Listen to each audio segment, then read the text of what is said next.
Good tunes, good brew, good buddies. I feel great, man. I feel great. We are back in the saddle. Whoa. Mr. Jim, how are you? Doing pretty good. I've got best ball drafts flying off the rails over here. I'm about 36 teams deep into the Millionaire Maker. On Underdog or on DraftKings? On DraftKings, the $10. And then I've got about 13 teams in the $25 best ball. So we are looking we're doing pretty good. I just did a real wild one. So, some I have like a strategy. The other ones are just going like way off the rails. So I like it. Yeah, we're going to have to do some best ball content coming up here. I always get a little bit hesitant doing it too early, especially like before mini camps, before training camp. Because, I did a few last year this early. And, you enter the season with like 4 guys on IR out for the year. You do. 4 ACLs. The year that I did very well, I actually drafted my team about a week ago in late May. So if you can thread that needle, while other people are getting hurt, hypothetically. Yes. So like I got, for instance, that year I got Jamar Chase in the like 11th round when everyone thought that he was just a bust and like couldn't catch the ball. And I got Eli Mitchell for the Niners in like, I think the like 19th round, who played like a very pivotal role in my team that year. So, don't go overboard with drafting a ton of teams this time of year, but like definitely get a little dabble, get a little sprinkle in. You could get some really good value because like once the season starts and like once training camp start and like you start hearing some about of these guys rookies or something like that really solidify themselves, then they're just going to start shooting up and up draft boards, right? Well, how many people actually drafted like Romeo Dubs last year in the summer? It's only in training camp when he started balling. You know what I mean, though? Like that steam picked up on him, and all of a sudden he's rising up. So definitely 100%. So that's kind of what we're looking at right there. I like it. Well, let's jump right into it here. We are going a little bit off here. Big news of the day: NWO, WCW, match made in heaven, back together again. What do you think about Live Golf PGA Tour? I don't know. This is the craziest thing ever. I was coming out of the gym and saw the headline and Twitter was erupting. So what's kind of your take on it? So the initial like shock of the news happening, after it passes and you kind of take a step back, it's actually not that surprising. So there's a couple of things. So number one, the Saudi group who backed Live mainly financially sunk quite a bit of money into getting this off the ground, right? Sure. It had to be hundreds of millions, $1 billion? Yeah, close to it, right? Yeah. The problem is that they don't have very good TV contracts or streaming agreements because the PGA Tour already has all that stuff locked up. Right. Within the next 12 to 18 months, they were going to be in some serious trouble because their viewership was declining rapidly. Yeah. Right. Because people who were watching Live are starting to realize like, well, the best guys are really only bringing their best for the majors that they're going to play against everyone else. So I'll just watch them there. Well, and I'll be honest, like I did enjoy the fact like giving it an alternative and trying something new, but like it just wasn't super entertaining watching it. Like I watched a few and it just, for me, it just didn't do it, So the format is good, but let's continue on here why this isn't surprising. So there's a lawsuit going on right now by Live. They're accusing the PGA Tour of colluding against them while they were trying to start up the league. Mm-hmm. So talking to sponsors, saying, hey, if you guys do business with Live, we're not going to do business with you, and trying to make these side deals. This went for review to the DOJ. All the sources out there say it's very, very likely that they were going to find that the PGA Tour did indeed collude to try and prevent Live from starting up. Wow. And they were going to lose that lawsuit. At that point, they would have no leverage to bar players from tournaments anymore because really it would just be a DOJ saying, like, hey, look, you're a nonprofit organization with 1099 contractors, essentially. Right. You can't, if they have a tour card and they can qualify, you can't tell them that they can't be in that. Like, right. It's not like the NFL or something where you have a locked in, no, agreement, players or exactly. employees, everything else. So this was really a marriage or a merger of circumstance. Live needed the streaming. The Saudis didn't want to just dump all that money down the toilet. Now they actually have, essentially paid, close to $1 billion for, a stake in the PGA. The PGA is going to retain basically all control of the tour. Right. So like Jay Monahan's not going anywhere. And the PGA also gets to drop out of this lawsuit and save face. Yeah. Now, the really bad part about it is that Jay Monahan, in my opinion, just went way over the top when this thing started and was like bringing out members of, 9/11 families and, how can you look yourself in the face and in the eye at night in the mirror, like all this weird shit. And, now he's really the one that looks the worst. Yeah. But, the DP World Tour, they were very, very, they were operating like they didn't know. It used to be the European Tour. They took on the sponsor, DP World Tour. So now it's all going to be one entity, right? Yeah. Which I think is going to be fantastic because I think the team stuff is incredible. I think that very, very soon, I already read reports that Nike is going after Brooks's Live team, which is Smash Golf Club. Smash GC was his like little Live team when they play their team events. They want to pay him $2 billion to rename it Swoosh GC. Jeez, and make it a premier team. There's so many cool things you can do, right? So first off, everyone is going to be a contracted player. So everyone's going to get a contract. So everyone's going to get guaranteed money. So that's a good thing. Yep. You can do the team thing where you don't have to play tons of team events, but all of the players that are on your team accumulate points from where you finish during the year. And at the end of the year, you could do a pretty hefty monetary prize for the winning team. So like the winning team gets 100 million, right? So each person gets 25 mil if there's 4 people on the team. So it could kind of be like a NASCAR model a little bit where it's like the team could win even if, or, F1, right? It's like, you get points for the team, but there's also individual accomplishments that can happen. Right. Plus you can now play like these cool different events during the swing season, like during, November, December, October, when it was usually just these shitty tournaments. Yeah. You can also play the live style tournaments with it's just like 3 rounds or like team style opposite of the majors. So everybody who doesn't get into the majors, it actually is like something worthwhile. So like, let's say like Brooks's team, like he's got 4 guys out there playing a team event, but he's not there, but he's like still like tweeting and like rooting them on and shit like that.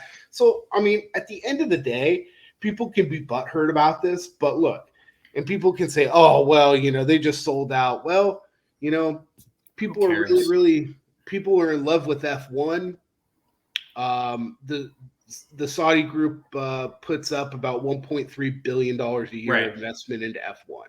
They've built tracks in their country. They have 2 races. They have a race in Saudi Arabia every year now. If you buy any sort of like merch and memorabilia, the Saudi group owns 23% of Fanatics. Right. So like, don't tell me that like you're gonna get on some like high and mighty like horse like like everyone's tweeting on their iPhones made in China. Yeah, exactly. For me, it's more about like what's exciting for me is more of a casual golf, aficionado, I guess, is like getting all the players back on the same like tour, so to speak. Yeah. Like, I mean, because that was part of it, right? Like it would suck to have like a big tournament, maybe not a major, but like Brooks isn't there, DJ's not there. All these guys, and it's just a split group, and you did have some big names on the other. Like, it's going to be pretty awesome outside of majors to have, I know not everyone's going to play every tournament, but you're going to have the field of like 25 stars and then everybody else versus like 6 stars and like, you know what I mean? Like 15 good players and then the rest, Yeah. right? Like it's just going to make it more competitive and more fun, I think, again. And I think team golf is really exciting if it's done well. Like a lot of these guys skip tournaments just because they don't want the grind. But like if you're playing on a team like a best ball tournament, right? Like that's not as much of a grind.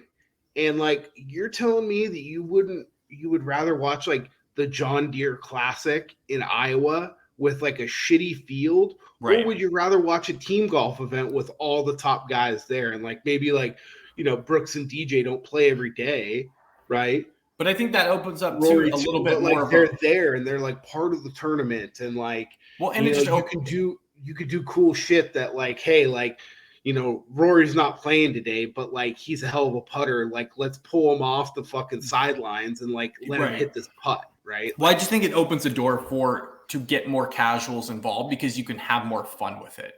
Like you can have certain 100%. tournaments where there's more mic'd up. You can have it where there's, a trick shot competition midway through a tournament. Like you can do cool stuff. And I think the players would like that too. So I see this as like a huge win. Like it brings me back getting a little bit more interested. It sucked having everyone scattered, and trying to follow along and everything. It's like, just get the best players in the same tournaments, however that looks. And like, let's just do it, It was going to happen at some point anyway. Like live with the TV contracts that they thought they were going to be able to secure in the streaming rights that frankly, they just wanted too much money for and wasn't an established tournament. People just kind of said, like they went to Apple. They tried to sell it to Apple. Apple said, no, thanks. Real quick, are the live guys going to still get the money that they signed for? Dude, the money's theirs. They can't take that away. They've already paid them. That's amazing. So guys like DJ and Brooks just made out bat, Phil, those guys, and they're back. So win-win for them. Holy crap. That's awesome. Look, and let's not be like, I don't think Brooks is going to do a whole lot differently than he was doing on Live. Right. Like he doesn't give a flying fuck about anything but the majors. He's been very vocal about that. Right. Totally. And that's fine. And like, it works for him. So why would he not do that? I mean, I don't think it's that big of a deal. I don't think that you're going to see a whole lot of a change in the product, but you'll be able to see some of these guys back.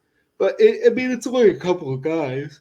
Yeah, I mean, just again, having them on the same screen, having them in the same tournament, the same leaderboard, for me, that changes everything. So cool. Well, let's jump into some NFL stuff. I know we have the off season it's roaring away, right? We're at mini camp season right now. Not a ton of news, but we still have some guys out there that are unsigned. We have a little bit of news. So let's go ahead and hit on some of those topics. 2 guys that we have unsigned here still, Zeke and Hopkins. I was taking a look at some of the salary cap options and where teams stand. Have you had a chance to kind of look at it and see what are your biggest potential landing spots for these guys? So I thought Dallas might have been an interesting spot, but Stephen Jones basically came out the other day and said, yeah, he'd be a nice player to have, but no. For which one? Hopkins. Okay. Buffalo, I think they poked around on Hopkins. I think that he wants too much money. Yeah. Same thing is going to be with like a Dalvin Cook. Like, do you want to go get paid or do you want to try and go win? Right. Dalvin's an interesting one because that's like the team is looking to move on as well, potentially. Right. Hopkins being a free agent, he can kind of choose and potentially work out a deal. Dalvin will have to rework his current contract, to make a move. Yeah. That. He's going to same thing with Hopkins. It looks like Dalvin's going to get cut here pretty quick. I think so. Wants to trade for that contract he has. Yeah. So I think Hopkins honestly would probably end up on somebody. I'd say maybe like the Jets could be a possibility because their receivers outside of, Lazard and Wilson are just hot garbage. Let me give you one. Let me give you one outside the box here. Okay. Carolina, weak division. They need a guy after trading DJ Moore. So they've got Thielen, they've got Terrace Marshall. Yeah. They just drafted Mingo, who I think is a really good player. They have a really good running game, and I think that they want to kind of lean on the running game. I don't think that the Panthers – I don't think that that's somewhere where Hopkins would go. Yeah. He doesn't – I mean, he's been pretty vocal about he doesn't want to go to a rebuild team, right? So, yeah, I mean – it's definitely challenging. I mean, you just kind of look at the crossroads of like the teams that have the money, right? Yeah. And the teams that are going to be competitive that have that money. Detroit, maybe, but they, just used Jameson Williams in first. I know he's suspended, but they've got him. They've got Sun God. They've got a few guys there.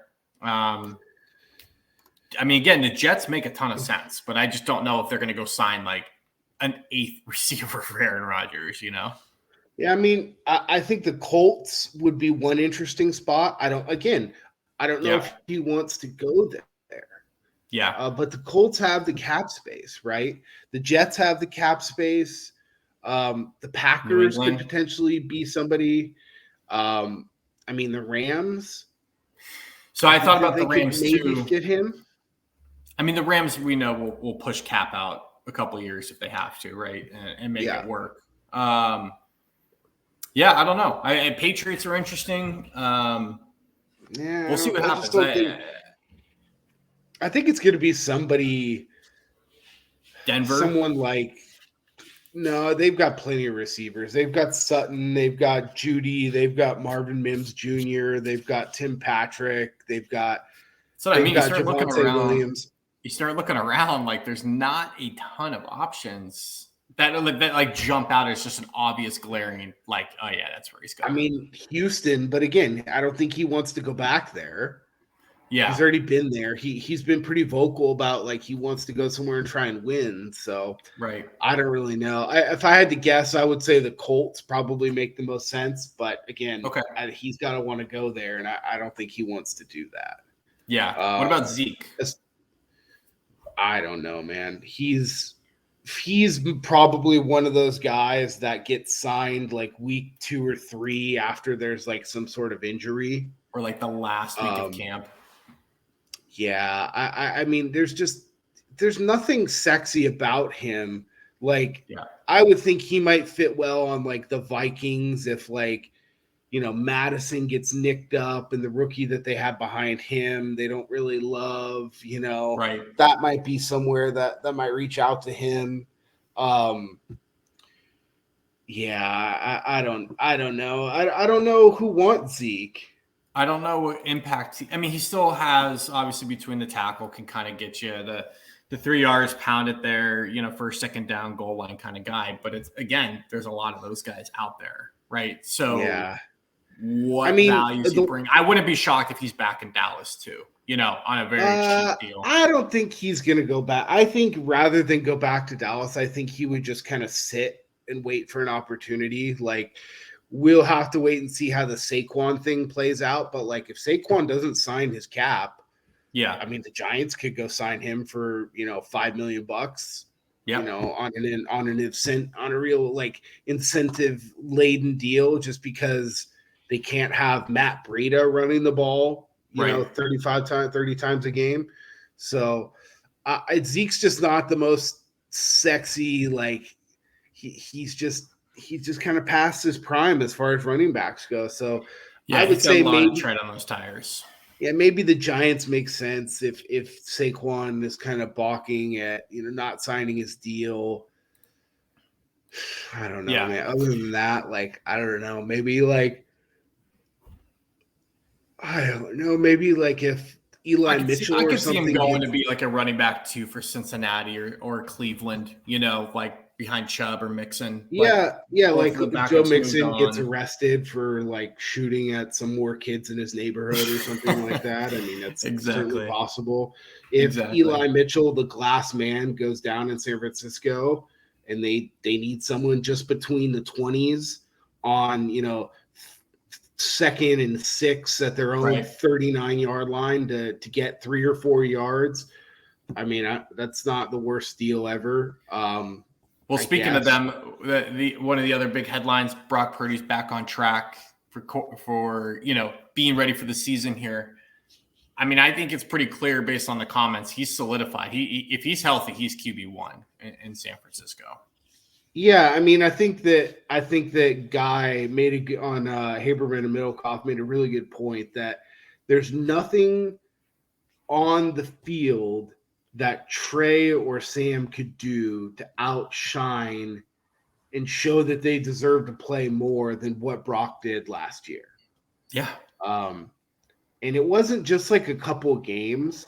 Say what you want, but he was 68% completion percentage. I think it was like 14-3 touchdown to interception ratio. I mean, it's like in big games, in big spots too. Like he didn't make mistakes. He didn't do a whole hell of a lot in the Dallas game, but the difference in that Dallas game was him not throwing the interceptions. Yeah. And Dak threw 2 interceptions. Yeah. The Cowboys should have won that game, but their quarterback lost it for them, and the Niners defense won it for them. Yeah, when he wins 7 regular season games, 2 playoff games, like he's in the driver's seat if he's healthy. I don't know what else you would need to see from the guy, right? And now with the new emergency QB, the quote unquote Brock Purdy rule, where you can have an extra QB suited up but not on the active roster on game day.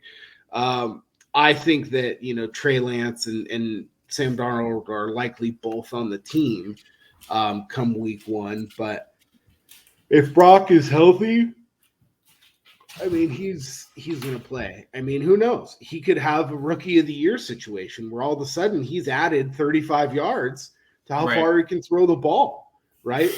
Like good old Henry Rowengartner. He's just out there Josh Allen style.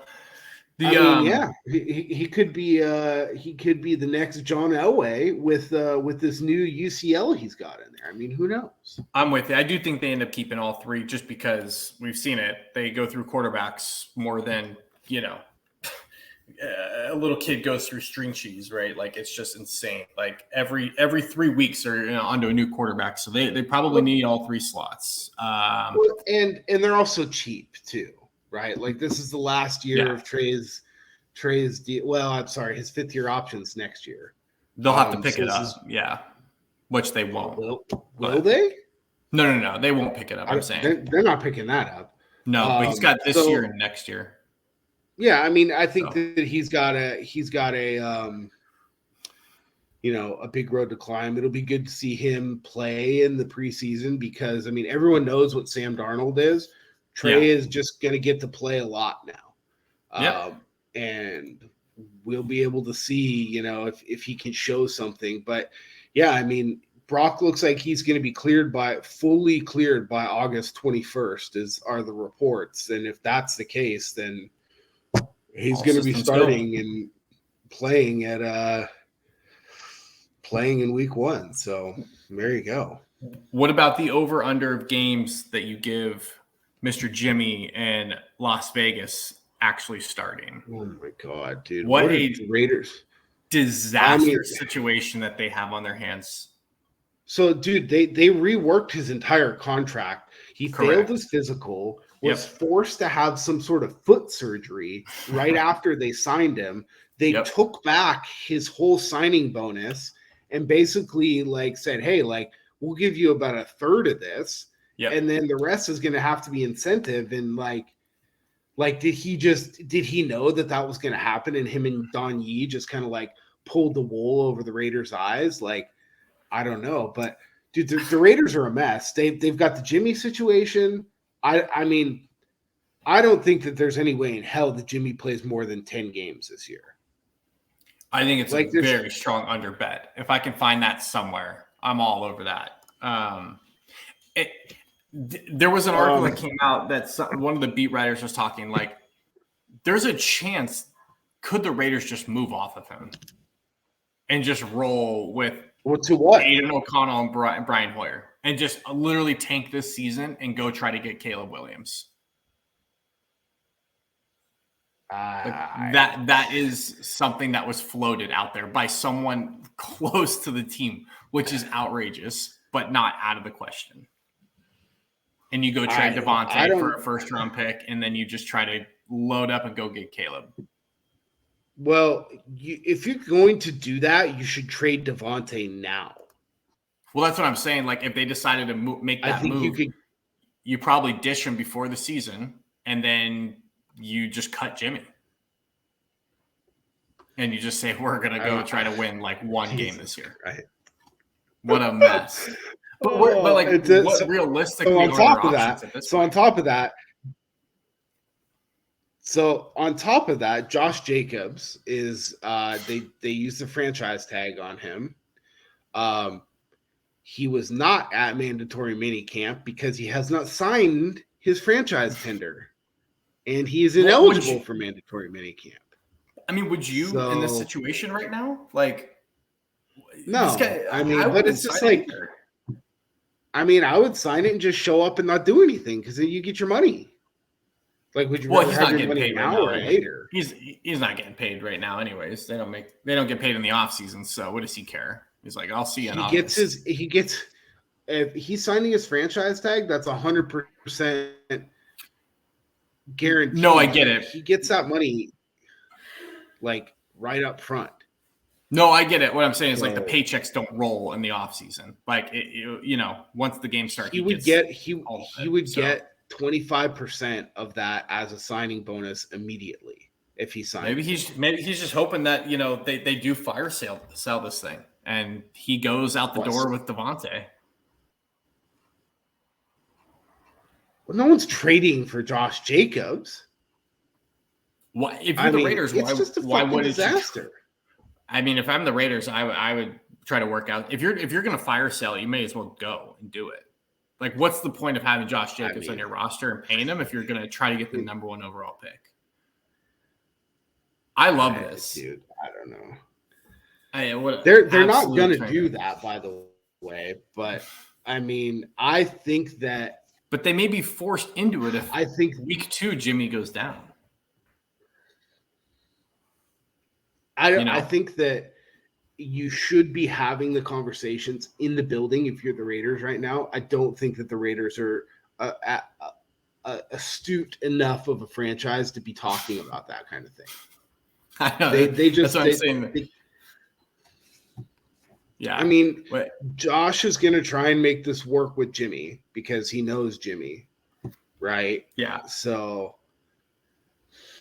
incredible stuff, man. Like it's just such a fucking disaster there. Like they finally moved to Vegas and like get like a nice stadium that's not fucking falling apart and infested with possums and shit. And then they can't even put like a good team on the field. Like what are you guys doing? My thing is like they had it set up in the sense of like, okay, you don't think Carr is your guy. Fine. I was on that page as well. Turn the page, move on, which they did. But you have a plan to go get a quarter. Like your plan was just to go sign Jimmy Garoppolo. Now, if you signed him and then like drafted a quarterback in the top 10, I would have been like, this is a pretty good plan. I think this will work. Like this could be good. I think but no, they think maybe Aiden O'Connell is their guy. I mean, I don't know. Purdue legend, maybe. The next Drew Brees? Potentially. He was good at Purdue. But I'm not exactly going to say he's ready to step in and ball out. He's 24. He's 6'3". I mean, I don't know. Their season is going to be fantastic as always. All right, last topic we got here. 2 playoff teams, as we know, playoff teams always have turnover, right, from last year to this year. Give me 2 teams you think from last year's that made it are going to miss, and 2 that missed that will make it this year. Okay. Why don't you go first? Because I have to look one thing up to make sure I make a right choice. All right. So, I mean, I think the really easy one to give here is the New York Giants and Tampa. Tampa's obviously completely in shambles with Baker Mayfield at the helm. their 75 million dead cap hit this year, they're just hitting the reset button like altogether, right? So Tampa's going to be atrocious. They're not making the playoffs. And I think a lot of people would say what the New York Giants did, even though they got a good coach and building, but like, are they going to have as good of a season as they did last year? I don't know if that's guaranteed. Okay. I'm just saying, like, you got to pick some of these playoff teams, right? And I don't know. The only other one that I would look at really closely, I would say, I don't know. Seattle, Dallas. Sure, they could take a step back. So who are your two teams to replace them? They got to be from the NFC. Yep, I've got Detroit and I've got New Orleans. Okay.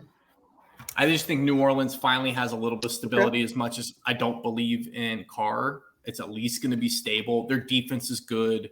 They've got weapons, and that division is weak, right? And then we saw Detroit, like, right on the cusp of making it last year. Dan Campbell is building a bully in the north up there, and I think they take a step forward. So I think those are the two teams I would pick to replace them in the NFC. So I'm going to go one from AFC and one from NFC. Okay. I do not think that the Vikings are going to make the playoffs this year. Okay. I think there's too much turnover. I think the Vikings are going to go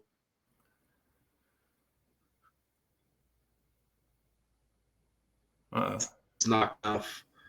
I think that, with the coaching turnover and everything, I don't know. I know they were the 3 seed last year, but I'm just going to go out on a limb and say the Vikings do not make it this year. And then I definitely do not think that the Ravens are going to get back. Okay. They're in a very strong division. I think that the Steelers are going to be much improved. And from the AFC, I think that the Steelers are going to get in. And the NFC, I think that I like your call with the Lions. The Lions would be probably my top pick. I think that the Giants are going to get back into the playoffs. I think the Giants could be as high as a 4 seed. Whoa, bullish. I think that they have the ability to win that division if they play the right style of football. I think the Eagles are going to be a very tough hurdle to get over, but the Cowboys suck. I think they take a step back for sure. I think they take a step back. So I think the Giants will still be there. I think the Cowboys. I would pick I don't think the Cowboys are getting back into the playoffs this year or the Seahawks. So okay, I really like this. I like your Saints call as well. I think the Saints have a really good team. Derek Carr is not a bad quarterback. He's not a great quarterback. He's a top 12 to 14 quarterback, and that's really all the Saints need. Saints just need someone to be able to make some competent throws. They've got a solid O-line. I like what they have now at receiver. I really like them adding Foster Moreau, who's over his Hodgkin's lymphoma cancer and is now practicing at full. Yeah, that's super cool. He's a receiver / tight end that I think is going to be pretty dynamic. They've got 2 pretty good tight ends with him and Juwan Johnson that they'll be able to run some 2 tight end sets with. They still have that fucking meathead loser Taysom Hill on the team, which I just, that's neither here nor there, I guess. But all right, I like. Yeah, that's who I'm going with. All right. Cool. And to keep it short and sweet tonight, final act here. Jim, do you want to present us with our awesome story of the week? So, have you ever thought, like, how long could I live, like, somewhere, right? Most people say, like, deserted island, or how long could I, live in the woods without electricity? Sure. Well, a Spanish athlete, let's give her name, Beatriz Flamini, decided that she wanted to spend 500 days alone 230 feet underground in a cave. 500. Okay. 500. This was not like someone came to her and asked. She brought this to like some production company, Documalia, and plans to turn her experience into a documentary that'll probably be at some shitty film festival in a few years. I was gonna say, can't wait for that Netflix drop. Exactly. I mean, that could be a Netflix dubbed over or subtitle only one. Like it releases Netflix Europe first and then comes here. So you said a cave. A cave. She spent her days reading, drawing, exercising, knitting woolly hats, and recording herself with 2 GoPros. Yep, that's a no for me. Now, if you're asking me if I could do 500 days of isolation somewhere, I don't know. Maybe I get some sports. Maybe I like me and DirecTV for 500 days on an island or in a cave. I'm all in. All in. No problem. I think I could do it. I mean, I think it takes a very special type of person. She obviously has no family. You know. How much would it cost you to do this exact thing? Like, hey, I gotta step away from the family. 500 days, no sports. For 500 days to not see my. Let's just do a year. Let's just do a year. 1 year. $10 million. I'm definitely not going to some random production company and saying, "Hey, I want to spend 500 days." Yeah, I'm just saying, like, if like Patagonia knocks on your door tomorrow and is like, "Hey, we'll give you X." What's the agreement have to be for you to say, you know what? The number I'm starting at is 10 million. I think that's reasonable. I don't see why it's unreasonable. You're asking me to leave a year of my wife and kids. Like, I would do it for significantly less if I had sports. Less? If someone was like, hey, like 1 year of isolation in a cave, but you've got YouTube TV and you can watch like everything. Dude, I mean, yeah, I would do less. I mean, I could do it. Well, that's the question. I'm not gonna like actively go out and seek to change my life, but like, I'm not taking a cent under 5 million. Wow. Okay. No chance. I think 5's a good number. That's like a good starting number. And again, if it's like a challenge, I could be famous for it. Like, 5 million up front, and then you get like all, Netflix proceeds, things like that. Like, I would definitely consider doing that. Yeah, but this lady's not famous whatsoever. Like, I get it. She did it for free. This happened. This story, I had to look for 15 minutes to find something interesting for our thing. And this story was posted in April 17th, and I never even heard about it. Yeah. Flamini said she lost track of time after about 2 months. And she described the experience as excellent and unbeatable, telling reporters that she'd never considered hitting the panic button. She said, and I quote, "In fact, I didn't want to come out." Well, I think you lose it after, a couple months, I mean, you hear stories of guys in like solitary confinement. She thought she'd only been in there for 160 or 170 days. Also, I would need to know what the food situation was like, right? I mean, am I eating like MREs that are just terrible, or do I get like real food? Like, what's the situation here? You know what I mean? I think all those factors come into play when I'm discussing how much money like this is going to take. So it apparently a team of scientists kept in touch with her using a special limited messaging technology, whatever the fuck that means. Does that mean they were writing shit down on a piece of paper and dropping it down the hole? No, it's like what you give a 7-year-old for their first cell phone to make them happy, but they can send like 2 text messages and like 100 words like a month.